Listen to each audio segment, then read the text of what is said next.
నమస్కారం ఘంటారావానికి స్వాగతం. ముందుగా ప్రధానాంశాలు. నూతన రెవెన్యూ బిల్లుకు అసెంబ్లీ ఆమోదం. సంస్కరణలకు కొత్త చట్టం తొలి అడుగన్న సీఎం.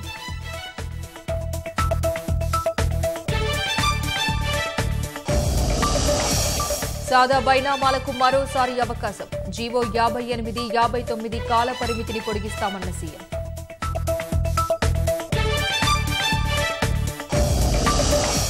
రేపటి నుంచే వక్ఫ్ భూముల లావాదేవీలు నిలిపివేత. 100% రక్షిస్తామన్న ముఖ్యమంత్రి కేసీఆర్.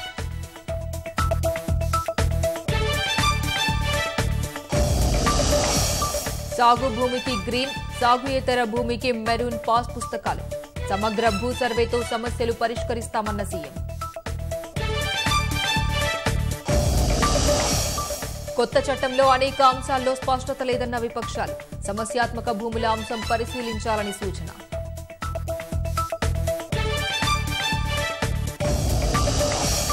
సరిహద్దుల్లో చైనా బలగాల మోహరింపుపై భారత్ నిరసన. చర్చలు కొనసాగిస్తూనే కుట్ర చేయడంపై తీవ్ర అభ్యంతరం.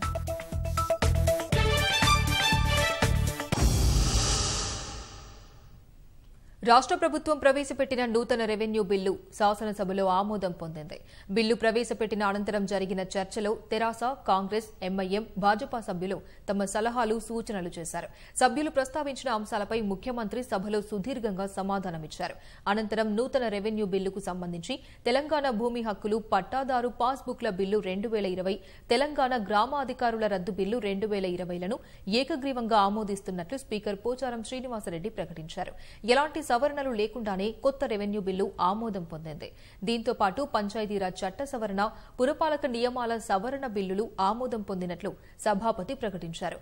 అనంతరం శాసనసభను స్పీకర్ సోమవారానికి వాయిదా వేశారు.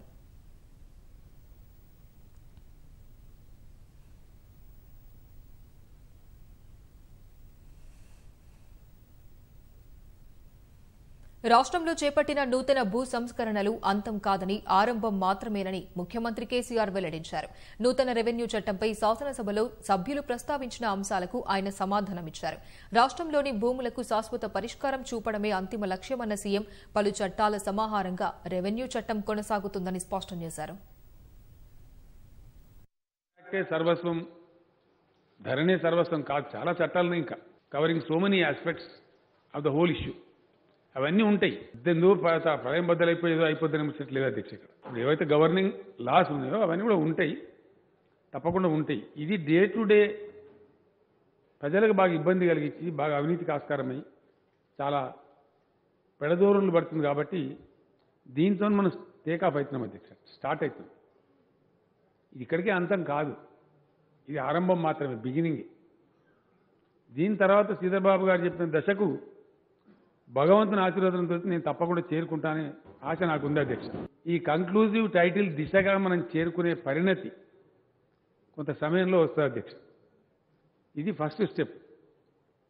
Second great step initiated by the government should be appreciated by one and all. ఏ ప్రభుత్వం కూడా ఇదివరకు ఆ సాహసం చేయలేదు అధ్యక్ష.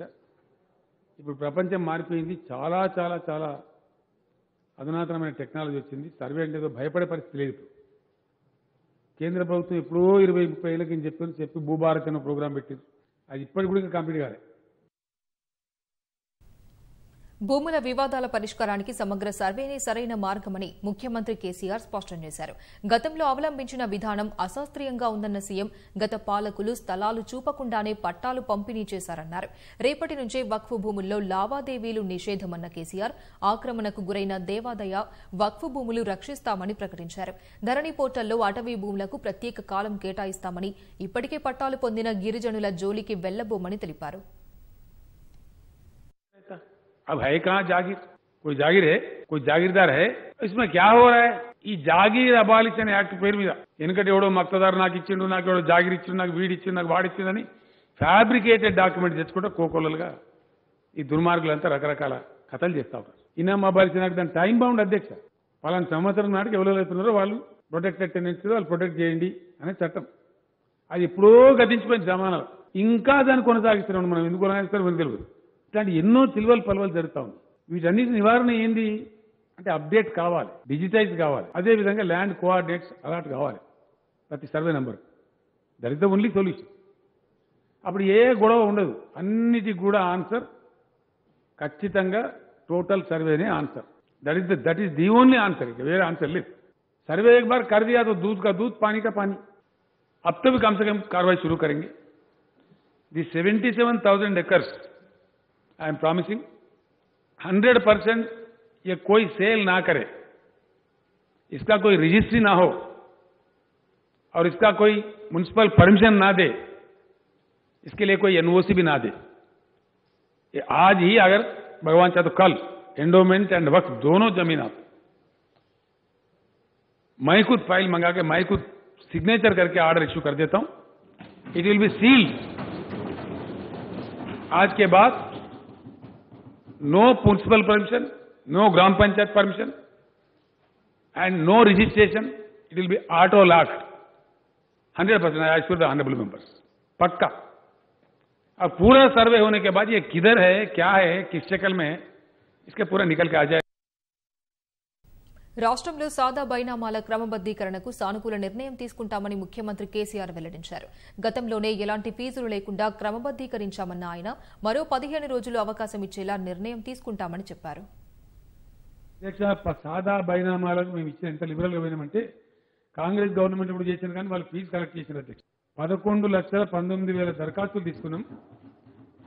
6,18,000 ఎకరాలను ఒక రూపాయి కూడా ఫీజు తీసుకోకుండా ఉచితంగా క్రమబద్ధీకరణ చేసినాం అధ్యక్ష. 3 సార్లు పొడిగించాం అధ్యక్ష. ఇది లాస్ట్ అని చెప్పినాం. సరే ఇప్పుడు కూడా సభ్యులు అడుగుతున్నారు, ఆలోచిస్తాం.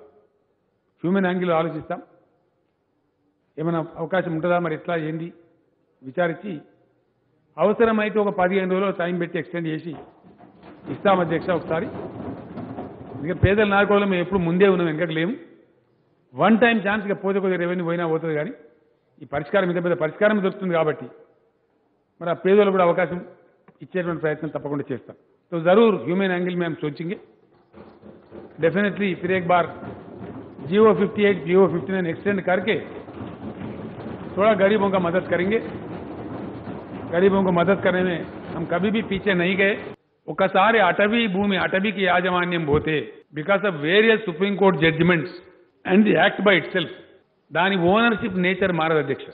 గతంలో కాంగ్రెస్ గవర్నమెంట్ కావచ్చు, తెలుగుదేశం కావచ్చు, ఇంకెవరు కావచ్చు, వీళ్ళు ఇచ్చిన ఆర్ఓఎఫ్ఆర్ సర్టిఫికెట్లు పట్టా సర్టిఫికెట్లు కావు. ఎస్, ప్రజలు ఆ భ్రమలలో ఉండద్దు. అడవి లాంటి వ్యవసాయం అంటే ఆర్చర్డ్స్, పండ్ల తోటలు, ఇంకోటి పెట్టుకొని ఆ ఫలసాయం తీసుకొని వాళ్ళు బతకాలి తప్ప వాళ్ళు ఓనర్లు గారు. అయితే దాన్ని కూడా ఈ ఆర్ఓఎఫ్ఆర్ భూముల కూడా నేను అష్యూరెన్స్ ఇస్తా ఉన్నా. ధరణి పోర్టల్లో దానికి ఒక ప్రత్యేకమైన ప్లేస్ పెట్టి అధికారులు దౌర్జన్యం చేయకుండా కూడా ఆదేశాలు ఇస్తాం.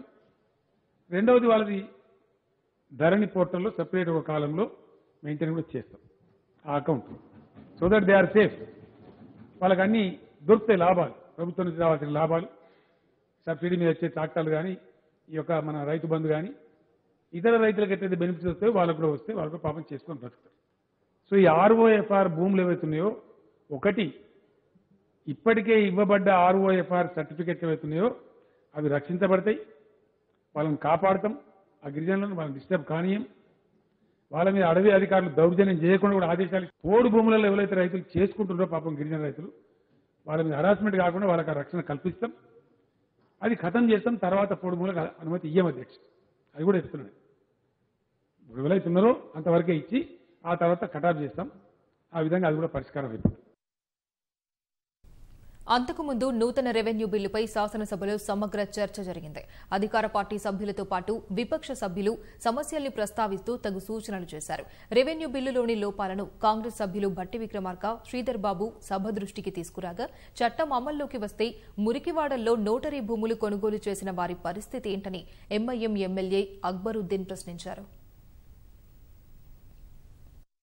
తరతరాల రెవెన్యూ కష్టాలకు చరమగీతం పాడేలా పేదలకు, రైతులకు దన్నుగా పూర్తి పారదర్శకతే లక్ష్యంగా ప్రభుత్వం తీసుకొచ్చిన రెవెన్యూ కొత్త చట్టంపై శాసనసభలో సమగ్ర చర్చ జరిగింది. ముఖ్యమంత్రి చర్చను ప్రారంభించిన అనంతరం విపక్ష సభ్యులు సమస్యలు, చట్టంలో చేయాల్సిన మార్పులపై తగు సూచనలు చేశారు. రెవెన్యూ బిల్లులోని లోపాలను ప్రభుత్వ దృష్టికి తెచ్చిన సీఎల్పీ నేత భట్టి విక్రమార్క, రాష్ట్రంలో సమగ్ర భూ సర్వే చేయకపోతే నూతన రెవెన్యూ చట్టంతోనూ సమస్యలు ఉత్పన్నమయ్యే అవకాశం ఉందని తెలిపారు. భూమిపై అనుభవదారునికి కూడా హక్కు కల్పించేలా కొత్త చట్టంలో మార్పులు చేయాలని కోరారు.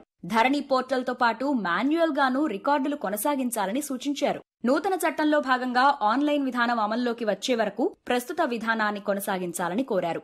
ప్రభుత్వం ఏర్పాటు చేస్తున్న ట్రైబ్యునళ్లతో ప్రజలకు ఇబ్బందులు ఎదురయ్యే అవకాశం ఉందని భట్టి విక్రమార్క పేర్కొన్నారు. వెబ్సైట్ ద్వారా పంపించేటువంటి రెవెన్యూ అధికారులు ఆర్ సర్వే అధికారులు లాంగిట్యూడ్ లాటిట్యూడ్ చేసేటువంటి వాళ్ళు వీళ్ళందరూ ఆ గ్రామ సర్వే అంతా పూర్తి చేసిన తర్వాత వాటిని మీరు ధరణిలో ఎంట్రీ చేసుకున్న తర్వాత అప్పుడు మీరు ఈ వ్యవస్థ నుంచి ఒకవేళ అవసరం లేదనుకుంటే ఈ వ్యవస్థను ఇంకో రకంగా అడ్జస్ట్ చేసుకుంటే సరిపోతుంది. కానీ అవి కంప్లీట్ కాకుండా ఇప్పుడు క్రింది స్థాయిలో గ్రౌండ్ లెవెల్లో విఆర్ఏ కానీ విఆర్ఓలు కానీ లేకపోతే అసిస్ట్ చేసేటువంటి వ్యవస్థ కూడా ఉండదు అధ్యక్ష. చాలా చోట్ల రాష్ట్ర ప్రభుత్వాలు అవసరం నిమిత్తం అని చెప్పి చాలా గ్రామాల్లో అత్యంత పేదవాళ్ల భూములు కూడా వెనక్కి తీసుకుంటున్నారు. సాధ్యమైనంత వరకు భూములు పంచే కార్యక్రమాన్ని పెద్ద ఎత్తున రాష్ట్ర ప్రభుత్వం చేపట్టాలి మీ ఇచ్చినటువంటి హామీ ప్రకారం. అలా కాకుండా కనీసం ఉన్న భూములు కూడా వాళ్ళ దగ్గర లేకుండా తీసుకుంటే అక్కడక్కడ చాలా చోట్ల దీనికి సంబంధించి చాలా రిప్రజెంటేషన్స్ వస్తా ఉన్నాయి అధ్యక్ష. ఎంఆర్ఓ గారి పైన ఆర్డీఓ కోర్టు, ఆర్డీఓ కోర్టు పైన joint collector court, joint collector collector court. So ఇవి అన్ని తొలగించి రేపొద్దున మనం ట్రిబ్యునల్స్ పెడదామని అనుకుంటున్నాం. ట్రిబ్యునల్స్ ద్వారా మళ్ళీ అక్కడ కోర్టులో అడ్వకేట్స్ అన్ని పెట్టుకొని పోవాల్సినటువంటి సమస్య ఉత్పన్నమైనప్పుడు వాళ్ళకి అసిస్టెన్స్ ఏ రకంగా ఉంటుంది సార్?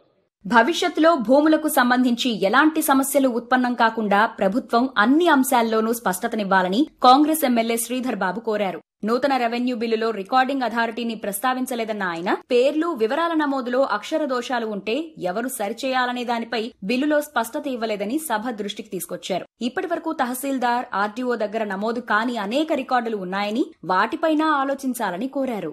మరి మనకు సంబంధించిన ధరణి వెబ్సైట్ లో ఇప్పుడు కూడా సరిగ్గా వివరాలు లేవు. ఈరోజు పొరపాట్లకు సంబంధించి దీంట్లో ఎలాంటి మెకానిజం లేకపోవటం వల్ల అది సరి చేసుకుంటే బాగుంటుందని మీరు తీసుకున్న ఈ చర్యలు ఆఖరికి టైటిల్ గ్యారంటీకి దారి తీయాలని మేము ఆశిస్తా ఉన్నాం అధ్యక్ష. ట్రైబల్స్ సంబంధించి లేకుంటే ఫారెస్ట్ రైట్స్ సంబంధించి రెవెన్యూ వాళ్లకు, ఫారెస్ట్ వాళ్లకు చాలా లిటిగేషన్ ఉంది అధ్యక్ష.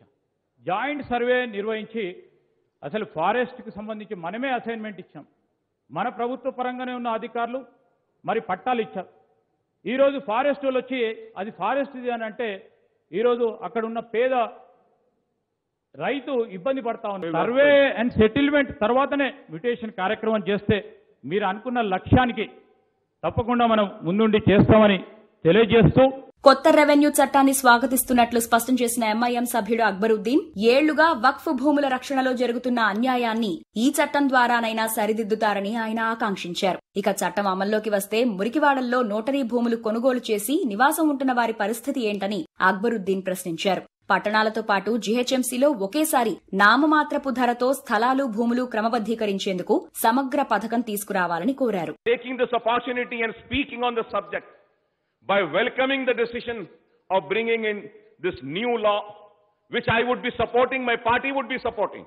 But at the same time, I expect some justice to the Waqf land. जो injust, जो मुसलसल, जो नाइंसाफी की गई, उस पे इंसाफ की पुकार लगाए मैं आज यहाँ खड़ा हूं. तो हम सवाल मेरा आपके जरिए चीफ मिनिस्टर साहब से ये है कि हम इस बिल में क्या कोई प्रोविजन दे रहे हैं जिसके जरिए कि हम नोटराइज डॉक्यूमेंट्स को रजिस्टर्ड डॉक्यूमेंट्स की तरह ट्रीट करेंगे? पुराने शहर होने दिए, जीएचएमसी होने दीजिए, जितने भी हमारे नोटिफाइड स्लम्स हैं यहां पे लेआउट नहीं है साहब. आज वो लेआउट नहीं है, रजिस्टर्ड नहीं है, तो उन गरीबों का क्या होगा? రాష్ట్రంలోని అసైన్డ్ భూములపై పూర్తి హక్కులు కల్పించేందుకు ప్రభుత్వం చర్యలు తీసుకోవాలని తెరాస ఎమ్మెల్యే గువ్వల బాలరాజు కోరారు. నూతన రెవెన్యూ చట్టంతో భూ సమస్యలకు పరిష్కారం లభిస్తోందన్న ఆయన అసైన్డ్ భూములకు పరిష్కారం చూపితే ఆర్థిక పరిపుష్టి సాధించగలుగుతామని సూచించారు. మన దరిద్రం వైదొలుగుతుంది. గౌరవ ముఖ్యమంత్రి గారు ఈ అసైన్ భూములకు హక్కులు కల్పించే విధంగా వారి ఆలోచన ధోరణి కనిపిస్తా ఉంది. కాబట్టి ఈ సందర్భాన్ని అందిపుచ్చుకొని మనము మన భూముల పైన హక్కులు కల్పించుకున్నట్టయితేనే మన తలరాత మారేటువంటి అవకాశం ఉందనే ఆలోచన మేము కూడా చేస్తా ఉన్నాం అధ్యక్ష. తెలంగాణ విమోచన దినోత్సవ ఆకాంక్షను భాజపా మరోసారి బలంగా చాటింది.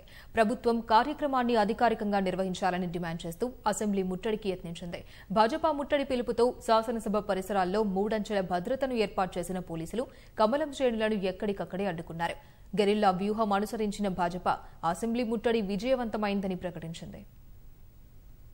సెప్టెంబర్ 17న తెలంగాణ విమోచన దినోత్సవాన్ని అధికారికంగా నిర్వహించాలని డిమాండ్ చేస్తూ భాజపా చేపట్టిన అసెంబ్లీ ముట్టడి పిలుపు ఉద్రిక్తతలకు దారితీసింది. శాసనసభ పరిసరాల్లో భారీగా మోహరించిన పోలీసులు విడతల వారీగా ముట్టడికి వచ్చిన నేతలు, కార్యకర్తలను నిలువరించేందుకు శ్రమించారు. ముందస్తు అరెస్టులతో పాటు నేతలను గృహ నిర్బంధంలో ఉంచారు.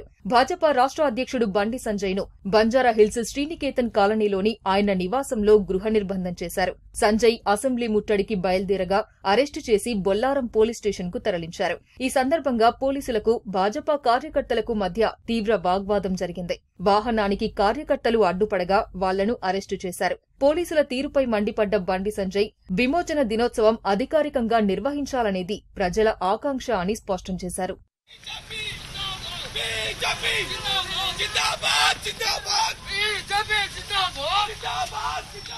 తార్నాకలో భాజపా నగర అధ్యక్షుడు ఎమ్మెల్సీ రామచందర్రావు నివాసం వద్ద పలువురు నేతలను పోలీసులు అరెస్టు చేశారు.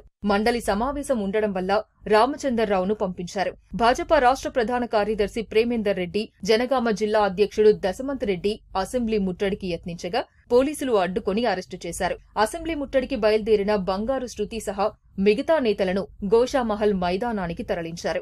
భాజపా మాజీ అధ్యక్షుడు లక్ష్మణ్ను పోలీసులు గృహ నిర్బంధం చేశారు. అశోక్ నగర్లోని ఆయన నివాసం నుంచి అసెంబ్లీ ముట్టడికి బయలుదేరగా అరెస్టు చేసి చిక్కడపల్లి పోలీస్ స్టేషన్కు తరలించారు. ప్రజలు కరోనాతో ఇబ్బందులు పడుతున్నా ప్రభుత్వం పట్టనట్టుగా వ్యవహరిస్తోందని లక్ష్మణ్ విమర్శించారు. కొమరం భీం, చాకలి ఐలమ్మ, దొడ్డి కొమరయ్య అనేక మంది వాళ్ళ యొక్క త్యాగాలు వృధా కాకుండా చరిత్రలో వాళ్ళ యొక్క త్యాగాలను కూడా భావితరాలకు తెలియజేస్తామని చెప్పినటువంటి ముఖ్యమంత్రి ఆనాడు రోసయ్య గారు ప్రశ్నించారు, ఎందుకు జరపదయ్యా 17 సెప్టెంబర్ తెలంగాణ విమోచన దినాన్ని అని ప్రశ్నించినటువంటి కేసీఆర్ గారు ఇవాళ మజ్లిస్ యొక్క ఒత్తిడికి లొంగిపోయి ఇవాళ తోక ముడిచి మాట మార్చి ఇవాళ పూర్తిగా మజ్లిస్ చెప్పు చేతుల్లో కొనసాగుతున్న ప్రభుత్వాన్ని మేము ప్రశ్నిస్తే నేను జరపనంటున్నారు కేసీఆర్. రాష్ట్ర వ్యాప్తంగానూ భాజపా నేతలు, కార్యకర్తలను పోలీసులు ముందస్తు అరెస్టులతో పాటు గృహ నిర్బంధం చేశారు. హైదరాబాద్ బయలుదేరకుండా నిలువరించారు. భూపాలపల్లి, చిట్యాల, రేగొండలో కమలం నేతలను అదుపులోకి తీసుకున్నారు. సంగారెడ్డి జిల్లా పటాన్చెరు, సిద్దిపేట జిల్లా దుబ్బాక, నిజామాబాద్, కామారెడ్డి జిల్లాల్లో భాజపా నేతలు ముందుకు కదలకుండా పోలీసులు అడ్డుకున్నారు. పెద్దపల్లి జిల్లా మంతని, నాగర్ కర్నూల్ జిల్లా కల్వకుర్తి, వనపర్తిలో ముందస్తు అరెస్టులను నిరసిస్తూ భాజపా నేతలు ఆందోళనకు దిగారు. యాదాద్రి భువనగిరి జిల్లా భువనగిరి, యాదగిరిగుట్ట, నల్గొండ జిల్లా మిర్యాలగూడలో శ్రేణులను పోలీసులు నిలువరించారు. ఆదిలాబాద్ జిల్లా నేతల్ని గృహ నిర్బంధం చేశారు. రాష్ట్రంలో ఇప్పటి వరకు నిర్వహించిన కరోనా పరీక్షల సంఖ్య 20 లక్షలు దాటింది. తాజాగా 62,890 నమూనాలను పరీక్షించగా 2,426 మందికి వైరస్ సోకినట్లు అధికారులు తెలిపారు. కరోనాతో పోరాడి మరో 13 మంది ప్రాణాలు విడిచారు. దీంతో మొత్తం కేసుల సంఖ్య 152,602కి చేరగా మృతుల సంఖ్య 940కి పెరిగింది. ప్రస్తుతం రాష్ట్రంలో 32,195 యాక్టివ్ కేసులున్నాయని వైద్యారోగ్య శాఖ పేర్కొంది. బుధవారం రాత్రి 8 గంటల నుంచి గురువారం రాత్రి 8 గంటల వరకు 62,890 కోవిడ్ నిర్ధారణ పరీక్షలు నిర్వహించగా 2,426 పాజిటివ్ కేసులు నమోదయ్యాయని వైద్య ఆరోగ్య శాఖ విడుదల చేసిన బులెటిన్లో తెలిపింది. దీంతో ఇప్పటి వరకు నమోదైన కేసుల సంఖ్య 152,602కు చేరింది. తాజాగా మరో 13 మంది కరోనాకు బలికాగా మొత్తం మృతుల సంఖ్య 940కి చేరింది. కరోనా వారి నుంచి కొత్తగా 2,324 మంది కోలుకోగా ఇప్పటి వరకు వైరస్ ను జయించిన వారి సంఖ్య 119,467కు చేరింది. రాష్ట్రంలో ప్రస్తుతం 32,195 యాక్టివ్ కేసులుండగా 25,240 మంది ఐసోలేషన్ లో చికిత్స పొందుతున్నారు. ఇప్పటి వరకు రాష్ట్రంలో నిర్వహించిన నిర్ధారణ పరీక్షల సంఖ్య 20,16,461కి చేరినట్లు వైద్యశాఖ వెల్లడించింది. తాజాగా నమోదైన కేసుల్లో జీహెచ్ఎంసీ పరిధిలో 338, రంగారెడ్డిలో 216, మేడ్చల్, మల్కాజ్గిరిలో 172 ఉండగా నల్గొండలో 164, కరీంనగర్లో 129, వరంగల్ అర్బన్లో 108 మంది వైరస్ బారిన పడ్డారు. ఖమ్మంలో 98, సంగారెడ్డిలో 97, నిజామాబాద్లో 89 కరోనా కేసులు నమోదు కాగా సిద్దిపేటలో 87, సూర్యాపేటలో 78, మహబూబాబాద్లో 76 మందికి కరోనా నిర్ధారణ అయినట్లు అధికారులు తెలిపారు. భద్రాద్రి కొత్తగూడెంలో 67, జగిత్యాలలో 62, మంచిర్యాలలో 57 కేసులు వెలుగు చూడగా పెద్దపల్లిలో 56, కామారెడ్డిలో 54, నాగర్ కర్నూల్లో 50 మంది వైరస్ బారిన పడ్డారు. మహబూబ్ నగర్లో 46, యాదాద్రి భువనగిరిలో 43, మెదక్లో 42 మందికి వైరస్ సోకగా రాజన్న సిరిసిల్లలో 41, వనపర్తిలో 38, జనగామలో 33 మందికి కోవిడ్ నిర్ధారణ అయింది. జోగులాంబ గద్వాలలో 32, నిర్మల్లో 32, ఆదిలాబాద్లో 25 కేసులు నమోదు కాగా జయశంకర్ భూపాలపల్లిలో 22, వరంగల్ రూరల్లో 18, ములుగులో 16 పాజిటివ్ కేసులు వెలుగు చూశాయి. కుమురం భీం ఆసిఫాబాద్లో 15, నారాయణపేటలో 14, వికారాబాద్లో 11 మంది వైరస్ బారిన పడినట్లు వైద్య ఆరోగ్య శాఖ తెలిపింది. రాష్ట్రంలో రికవరీ రేటు 78.2% ఉండగా మరణాల రేటు 0.61% ఉన్నట్లు ఆరోగ్య శాఖ వెల్లడించింది. ప్రభుత్వాసుపత్రుల్లో సాధారణ, ఆక్సిజన్, ఐసీయూ కలిపి 17,728 పడకలు అందుబాటులో ఉన్నాయని తెలిపింది. ఆంధ్రప్రదేశ్లో కరోనా ఉధృతి కొనసాగుతోంది. 24 గంటల వ్యవధిలో 71,137 మందికి పరీక్షలు నిర్వహించగా 9,999 మందికి పాజిటివ్ వచ్చినట్లు వైద్యారోగ్య శాఖ వెల్లడించింది. కోవిడ్ కాటుకు మరో 77 మంది ప్రాణాలు కోల్పోయారు. మొత్తం మరణాల సంఖ్య 4,779కి చేరగా మొత్తం బాధితుల సంఖ్య 5,47,686కి పెరిగింది. ప్రస్తుతం ఏపీలో 96,191 యాక్టివ్ కేసులుండగా 24 గంటల్లో కోవిడ్ నుంచి 11,069 మంది కోలుకున్నారు. మొత్తంగా 4,46,716 మంది ఆసుపత్రుల నుంచి డిశ్చార్జ్ అయ్యారు. ఇప్పటి వరకు 44,52,128 పరీక్షలు నిర్వహించినట్లు ఏపీ వైద్య శాఖ అధికారులు పేర్కొన్నారు. గురుకులాల్లో 5వ తరగతి ప్రవేశాల కోసం టీజీ సెట్ను నవంబర్ 1న నిర్వహించాలని నిర్ణయించారు. నవంబర్ 1న ఉదయం 11 నుంచి మధ్యాహ్నం 1 వరకు టీజీ సెట్ ఉంటుందని కన్వీనర్ ఆర్ఎస్ ప్రవీణ్ కుమార్ తెలిపారు. రాష్ట్రంలోని ఎస్సీ, ఎస్టీ, బీసీ, జనరల్ గురుకుల పాఠశాలల్లో 5వ తరగతిలో ప్రవేశాల కోసం టీజీ సెట్ జరుగుతుంది. కరోనా నేపథ్యంలో ఏప్రిల్ 12న జరగాల్సిన ప్రవేశ పరీక్ష వాయిదా పడింది. 4 గురుకుల సొసైటీల్లోని 48,240 సీట్ల కోసం 148,168 మంది దరఖాస్తు చేసుకున్నారు. పరీక్షకు రాసేవారు 10 ఏళ్ల విద్యార్థులు కాబట్టి కరోనా పరిస్థితుల్లో ఈ ఏడాది ప్రవేశ పరీక్ష నిర్వహించాలా వద్దా అని సుదీర్ఘ తర్జన భర్జనల తర్వాత నవంబర్ 1న పరీక్ష జరపాలని నిర్ణయించారు. అక్టోబర్ 15 నుంచి 31 వరకు వెబ్సైట్లో నుంచి హాల్ టికెట్లను డౌన్లోడ్ చేసుకోవచ్చని కన్వీనర్ వెల్లడించారు. కరోనా నిబంధనలు అనుసరిస్తూ పరీక్షకు ఏర్పాట్లు చేస్తామని ఆయన పేర్కొన్నారు. విద్యా సంస్థల్లో ఉపాధ్యాయులందరూ హాజరు కావాలంటూ గతంలో జారీ చేసిన ఉత్తర్వులను ప్రభుత్వం సవరించింది. ఈ నెల 21 నుంచి పాఠశాలల్లో, కళాశాలల్లో సగం మంది మాత్రమే అందుబాటులో ఉండాలని పేర్కొంటూ విద్యాశాఖ ఉత్తర్వులు జారీ చేసింది. బోధనేతర సిబ్బంది అందరూ కలిసి 50% మించకూడదని స్పష్టం చేసింది. ఆన్లైన్, దూర విద్యను ప్రోత్సహించాలని విద్యాశాఖ ప్రత్యేక ప్రధాన కార్యదర్శి చిత్రా రామచంద్రన్ ఉత్తర్వుల్లో పేర్కొన్నారు. పాఠశాలలు, ఇంటర్మీడియట్, కళాశాల, సాంకేతిక విద్యాశాఖ అధికారులు తగిన జాగ్రత్తలు తీసుకుంటూ పనిచేయాలని ఆదేశించారు. సంచలనం సృష్టించిన మెదక్ జిల్లా అదనపు కలెక్టర్ గడ్డం నగేష్ వ్యవహారంలో కొత్త కోణం వెలుగు చూసింది. వివాదానికి కారణమైన 112.21 ఎకరాల భూమిని నిషేధిత జాబితా నుంచి తొలగించాలని లేఖ రాసింది అప్పటి కలెక్టర్ ధర్మారెడ్డి అని తేలింది.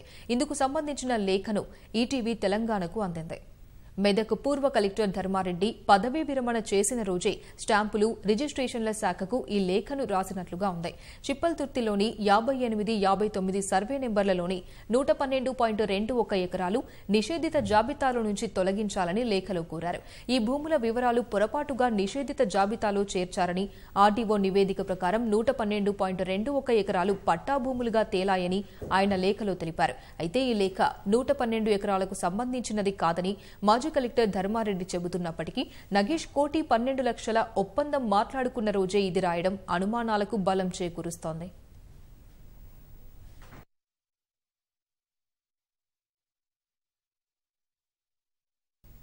వాస్తవాధీన రేఖ వెంబడి చైనాతో తీవ్ర ఉద్రిక్తతలు కొనసాగుతున్న వేళ రక్షణ శాఖ మంత్రి రాజ్నాథ్ సింగ్ త్రివిధ దళాధిపతులతో సమావేశమయ్యారు. ఈ భేటీలో త్రిదళాధిపతి బిపిన్ రావత్, జాతీయ భద్రతా సలహాదారు అజిత్ డోబాల్, తో పాటు త్రివిధ దళాధిపతులు పాల్గొన్నారు. తూర్పు లద్దాఖ్లోని వాస్తవాధీన రేఖ వెంబడి తాజా పరిస్థితులపై చర్చించినట్లు సమాచారం.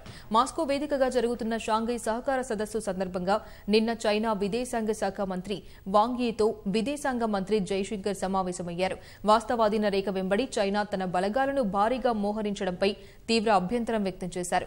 పాంగాంగ్ సరస్సు 4వ ఫింగర్ చుట్టూ ఉన్న ఎత్తైన ప్రాంతాలపై సైన్యం ఆధిపత్యం సాధించింది. దీనివల్ల 4వ ఫింగర్లోని ఎత్తైన ప్రాంతాల్లో చైనా సేనల కదలికలను ఎప్పటికప్పుడు పసిగట్టేందుకు వీలు ఏర్పడింది. ఈ నేపథ్యంలో త్రివిధ దళాలు, త్రిదళాధిపతి, జాతీయ భద్రతా సలహాదారుతో రాజ్నాథ్ సింగ్ భేటీ కావడం ప్రాధాన్యం సంతరించుకుంది.